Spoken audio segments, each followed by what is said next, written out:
এই তুমি দাঁড়িয়ে পানি পান করছো কেন? কেন, কি হয়েছে? তুমি কি জানো না নবী সাল্লাল্লাহু আলাইহি ওয়াসাল্লাম আমাদের সুস্থতা ও শিষ্টাচার শিক্ষা দেওয়ার জন্য দাঁড়িয়ে পানি পান করতে নিষেধ করেছেন। তাই এখন থেকে আমরা নবীর সুন্নাত মানবো আর কখনো দাঁড়িয়ে পানি পান করব না ইনশাআল্লাহ। ইনশাআল্লাহ। এই তুমি বাম হাত দিয়ে কেন পানি পান করছো? কেন, কি হয়েছে? তুমি কি জানো না শয়তান বাম হাত দিয়ে পানাহার করে? তাই নবী সাল্লাল্লাহু আলাইহি সাল্লাম শয়তানকে এড়িয়ে চলা ও ভদ্রতা শেখানোর জন্য বাম হাত দিয়ে পানাহার করতে নিষেধ করেছেন। তাই এখন থেকে আমরা নবীর সুন্নাত মানবো আর কখনো বাম হাত দিয়ে পানাহার করবো না ইনশাআল্লাহ। এই তুমি কি খাবার শুরুতে বিসমিল্লাহ বলেছো?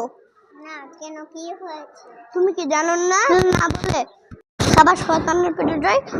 তাই নবী সাল্লাল্লাহু আলাইহি সাল্লাম খাবার শুরুতে বিসমিল্লাহ বলতেন। তাই আমরা নবীর সুন্নাত মানবো আর খাবার শুরুতে বিসমিল্লাহ বলবো ইনশাআল্লাহ। ইনশাআল্লাহ।